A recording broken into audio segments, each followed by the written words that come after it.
grand chamber of the Galactic Dominion hummed with the low-frequency vibrations of 1,000 alien conversations.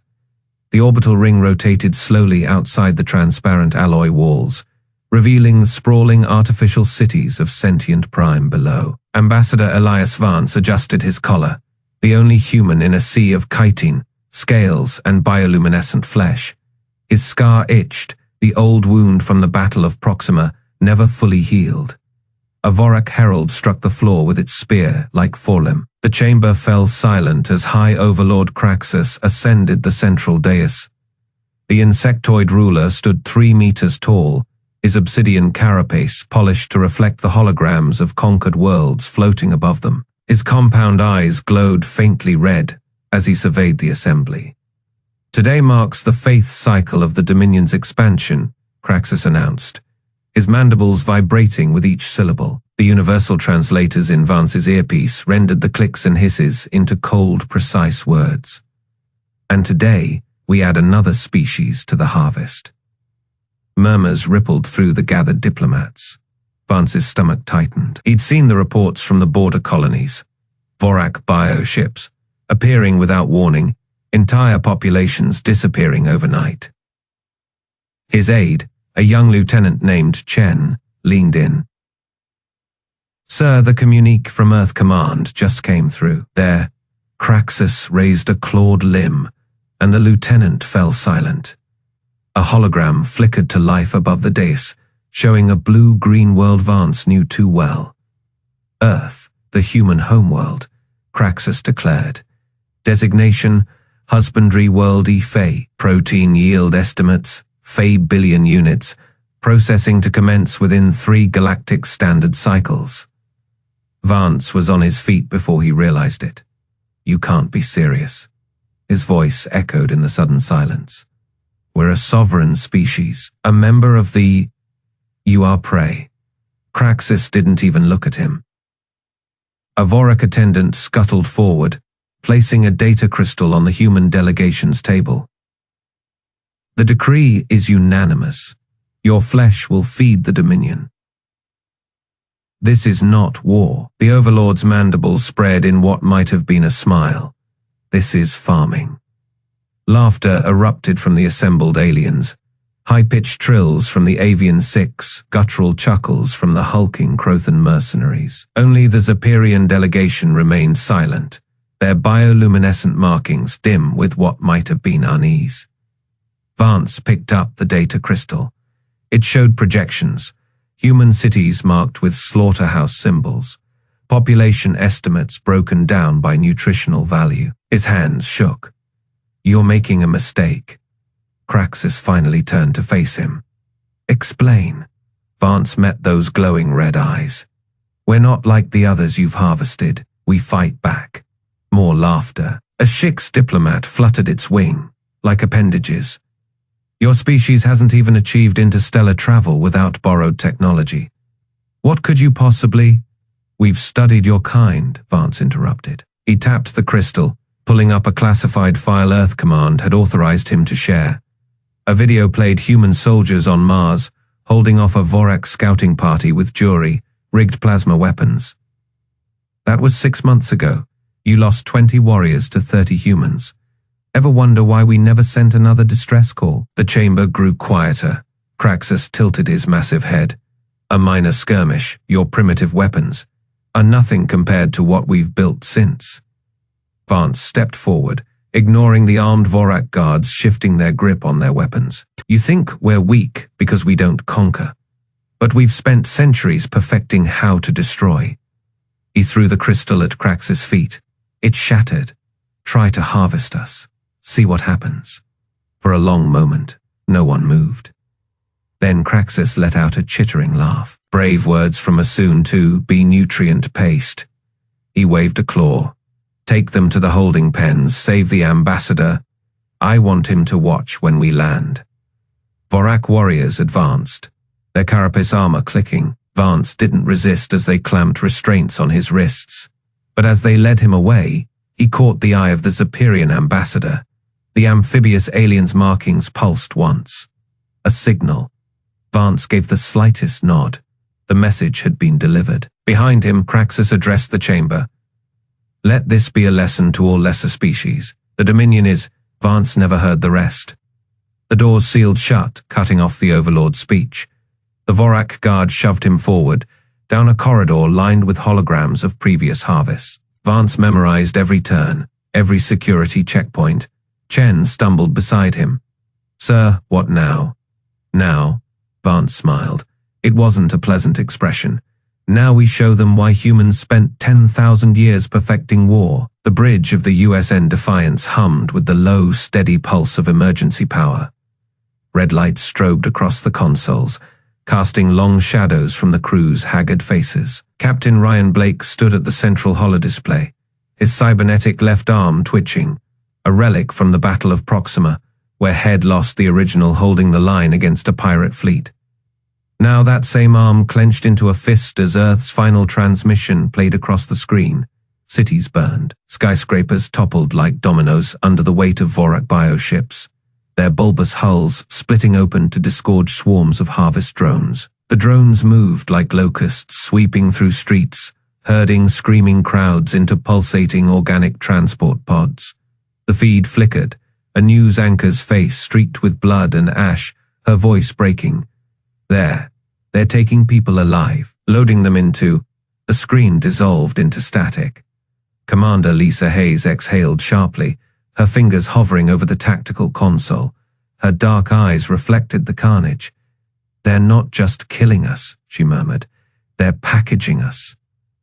Blake didn't answer. His gaze stayed locked on the frozen image of a Vorac overseer, a grotesque slug-like creature with too many eyes, supervising the harvest. Its mandibles quivered in what might have been laughter. A junior officer, Ensign Rivera, vomited into a waste chute. No one reprimanded him. Play it again, Blake ordered, his voice gravel. Hayes hesitated. Sir, play it. The footage restarted. The same horrors unfolded, the same screams. The same Vorac voice booming over the chaos. Compliance ensures painless processing. Resistance extends suffering. This time, Blake noticed the timestamp. 3 hours ago, Earth had already fallen. He turned to the crew. Every face was a mirror of his own rage. Status report, he growled. Hayes straightened. Vorac blockade has us pinned at the edge of the Sol system. Their hunter packs are sweeping the perimeter. We've got maybe 20 minutes before they sniff us out. She paused. And with the last cruiser standing, every other ship in the fleet is either debris or running dark. Lieutenant Jake Morrison, slouched in the pilot's chair, spun a combat knife between his fingers. So were it, huh? The grand fucking last stand of humanity. His grin was all teeth. I always wanted to go out swinging. Blake ignored him. Hayes, any response from the colonies? She shook her head. Mars is dark. Luna's gone. Orbital strikes turned it to slag. The outer colonies are either silent or broadcasting surrender codes. A beat, except for New Carthage. They're still fighting, or were, 6 hours ago. New Carthage, a mining colony turned fortress. If anyone was still alive, they'd be the type to spit in the Vorac's face. Blake's cybernetic fingers tapped the console. A star map flickered to life. Plot a course for the Zepyrian neutral zone. Morrison's knife froze mid-spin. The dead system, Captain. Therese, nothing there but gas giants and wreckage. Exactly. Blake's smile was colder than the void outside. Vorac ships track biosignatures, heat, movement. So we give them a feast. AS eyes narrowed. You're thinking of rigging the gas giant. With every nuke we've got left. The bridge fell silent. Then Morrison barked a laugh. Hell yes, let's turn a planet into a bomb. Hayes wasn't convinced. Even if it works, it'll only buy us time. We can't fight the entire Dominion with one ship. Blake turned back to the frozen image of Earth's fall. We're not fighting, he said softly.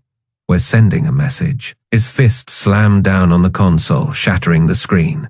The Vorac overseer's face pixelated into nothing. They think we're just meat. Blake's voice cut through the silence like a blade. Let's show them teeth. The crew moved. Alarms blared as the Defiance's engines roared to life. Hayes input the coordinates, her fingers flying. Morrison whooped as he gripped the controls. Next stop, Hell's front door. Outside, the stars blurred as the ship leapt to warp behind them, the Vorac hunter. Pax howled in pursuit. And ahead, the trap waited. The Zeperian neutral zone was a graveyard of dead planets and silent asteroids, the perfect place to disappear.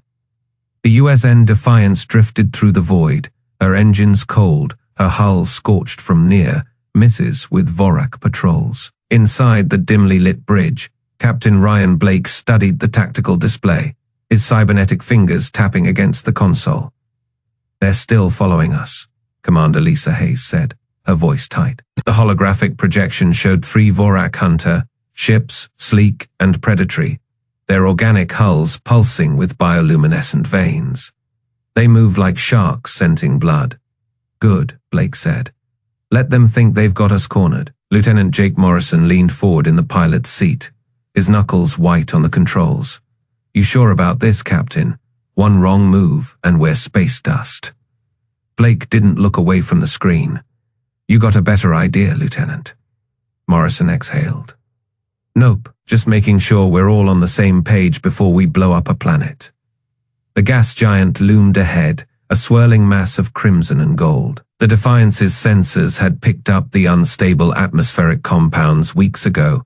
Hydrogen, methane, traces of volatile elements that, if ignited, would turn the entire planet into a bomb.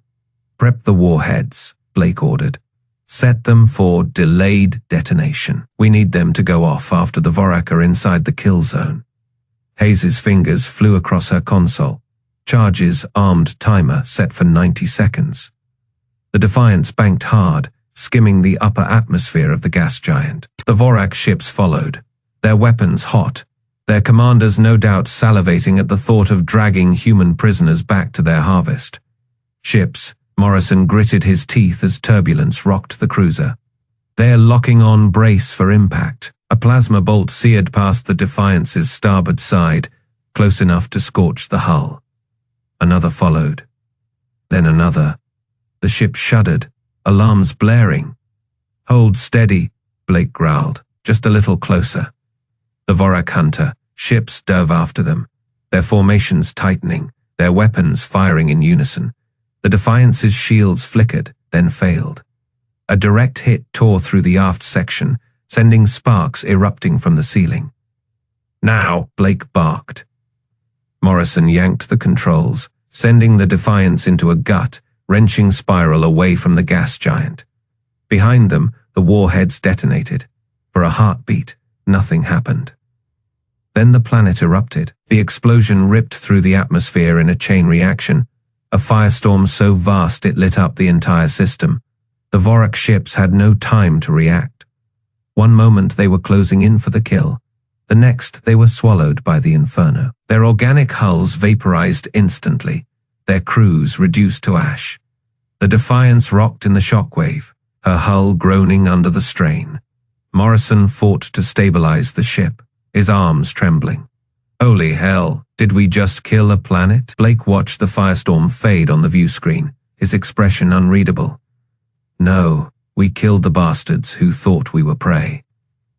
A new alert chimed on Hayes' console. Captain, we've got an incoming transmission, unknown origin. Blake frowned. Put it through. The screen flickered to life, revealing a slender amphibian-like figure with bioluminescent markings pulsing across its skin. Its large black eyes studied them with something akin to awe. You are humans, the alien said, its voice a melodic ripple. Blake crossed his arms. And you are.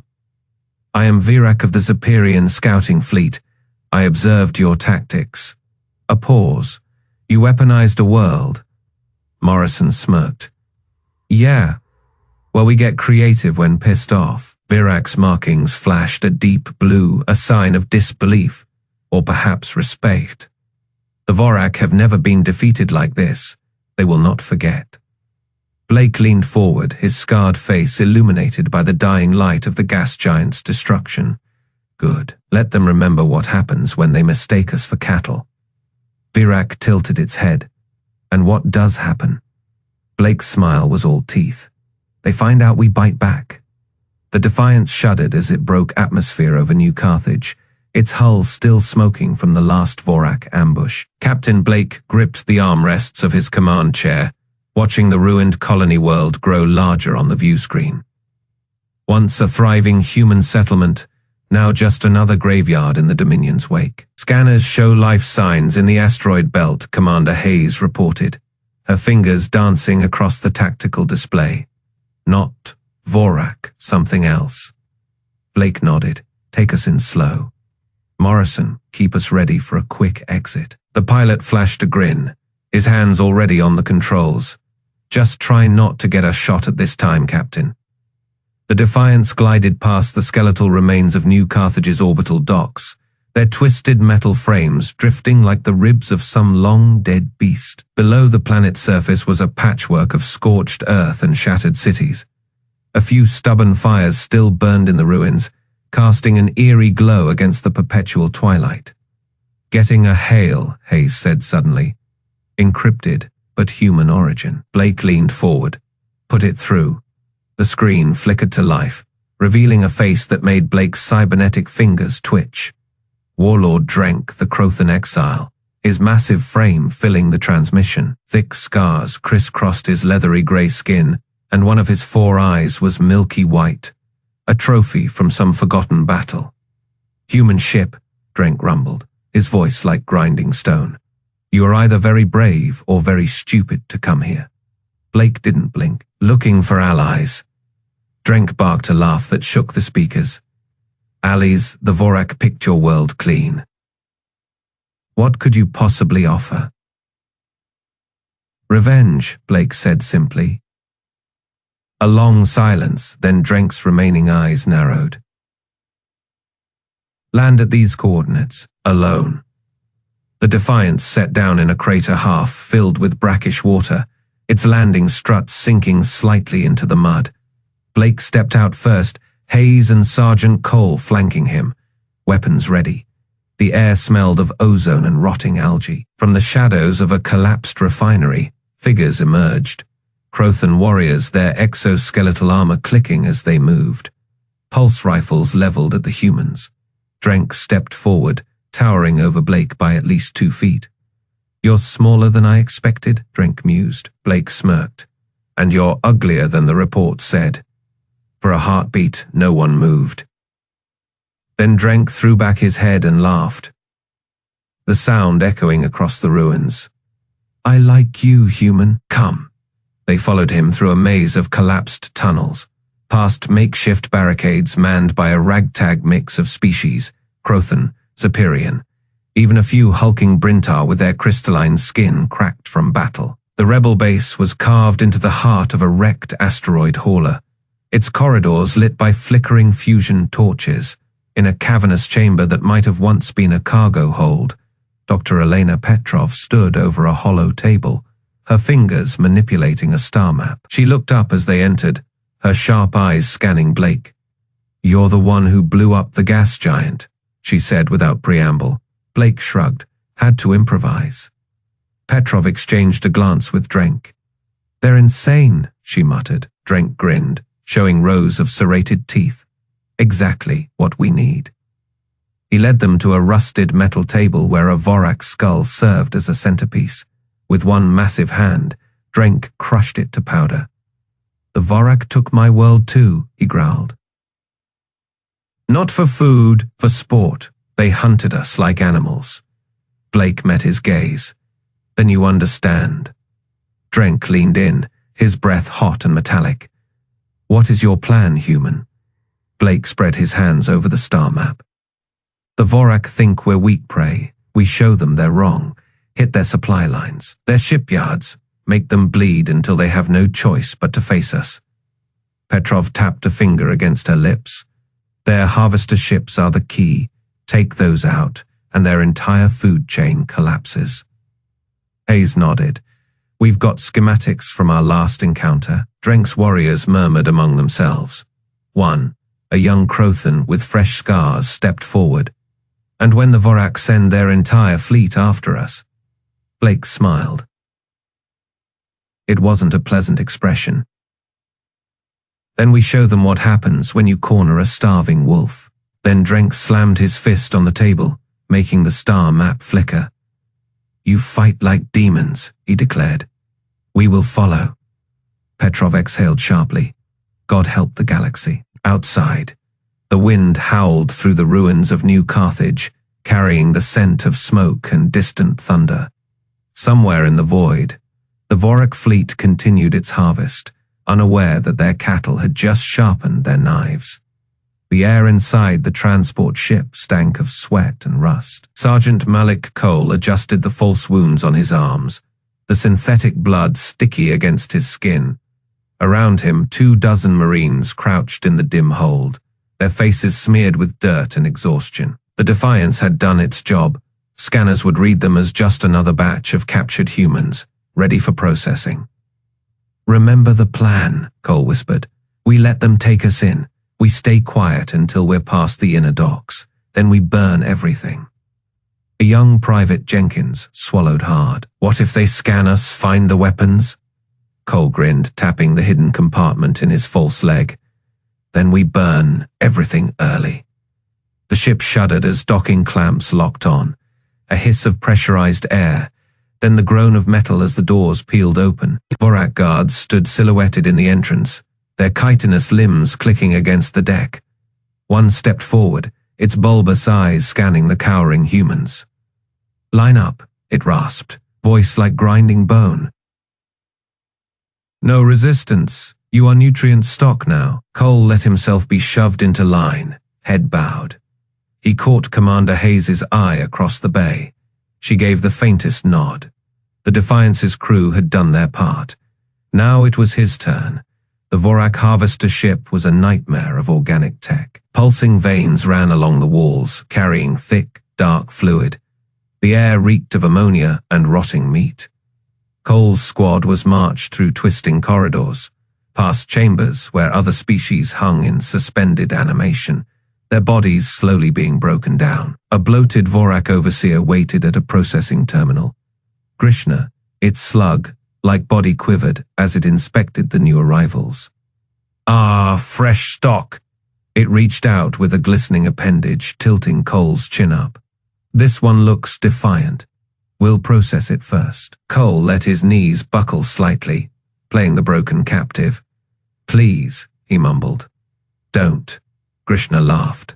A wet, gurgling sound. It begs, how delightful. It gestured to the guards. Take it to the extraction chamber. Let's see how long it pleads. They dragged him forward. Cole counted the steps. 20 paces to the junction, 30 to the reactor access. He let his head loll, but his eyes tracked every door, every guard. The extraction chamber was worse than he'd imagined.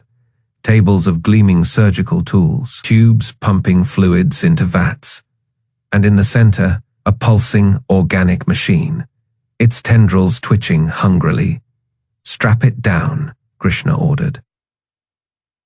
The guards shoved Cole onto the table. Cold restraints clamped over his wrists. He waited until the first Vorac leaned in with a scalpel.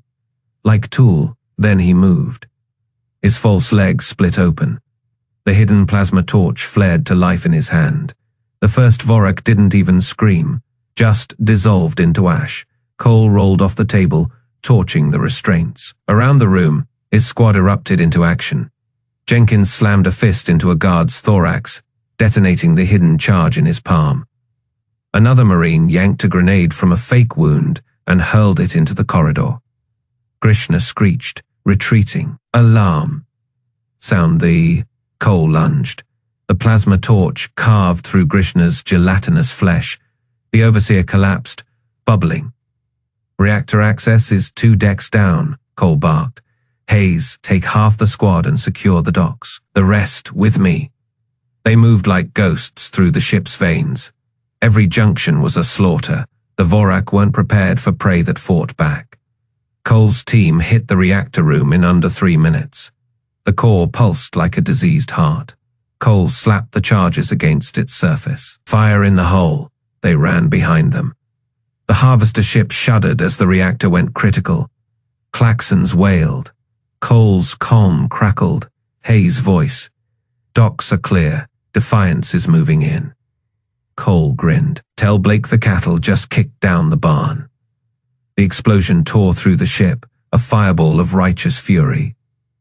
As the Defiance's guns finished the job, Cole watched the burning wreckage twist in the void.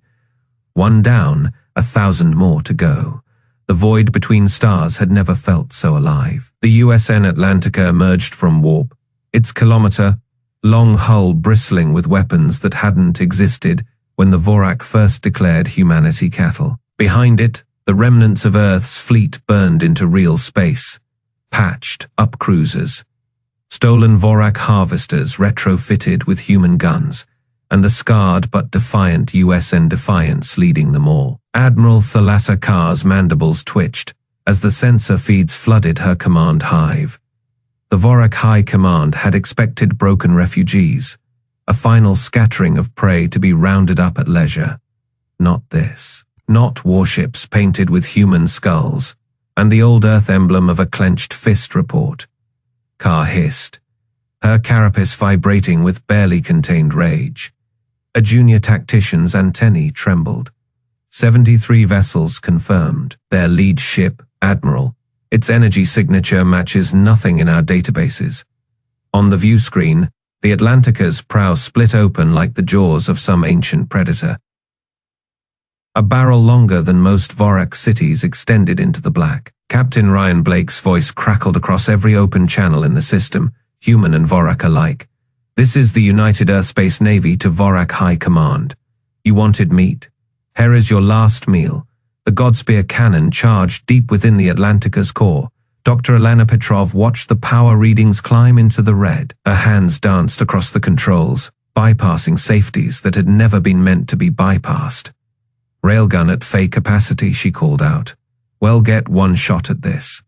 Beside her, Warlord Drenk chuckled, his massive Crothan frame barely fitting in the human-sized control room. One shot is all we ever needed. Out in the void, the Vorac scrambled. Harvest ships that had once descended on Earth like locusts now turned to flee. Battlecruisers formed defensive screens around their homeworld.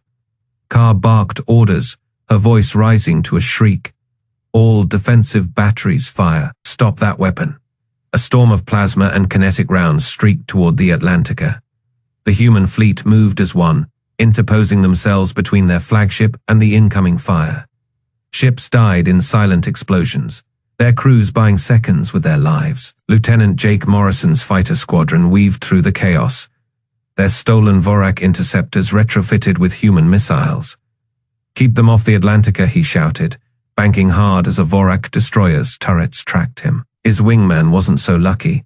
A direct hit vaporized the craft in an instant. On the Defiance's bridge, Commander Lisa Hayes watched the tactical display with cold precision. Vorac Moon is in the firing line. If they're smart, they're not smart. Blake interrupted. They're arrogant, and today, that's going to cost them a moon. The Godspear fired. A beam of pure kinetic energy tore across the void, so bright it burned after images into retinas. It struck the Vorac's largest orbital defense platform first, punching clean through meters of reinforced alloy like it was paper. The beam didn't stop. It kept going, slamming into the moon beyond with the force of a dying star. For a heartbeat, nothing happened.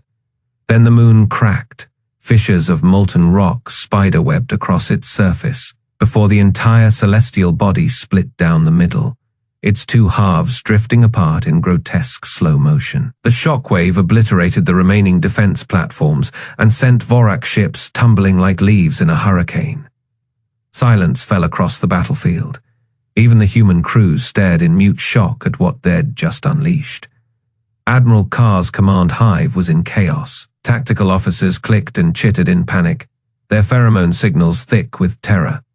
The sensor feeds showed the Atlantica already recharging its monstrous weapon, its targeting systems locking onto the Vorac homeworld itself. Car's mandibles trembled. Shed seen the footage of Earth's fall, the helpless humans running, dying, being processed. Shed laughed at their soft flesh, their lack of natural weapons. Now, staring at the broken moon and the fleet that had done it, she finally understood. All ships, she transmitted, her voice hollow. Retreat to homeworld defense positions. A junior officer dared to question. Admiral, the Harvest Protocol states. The protocol is dead, Carr snapped.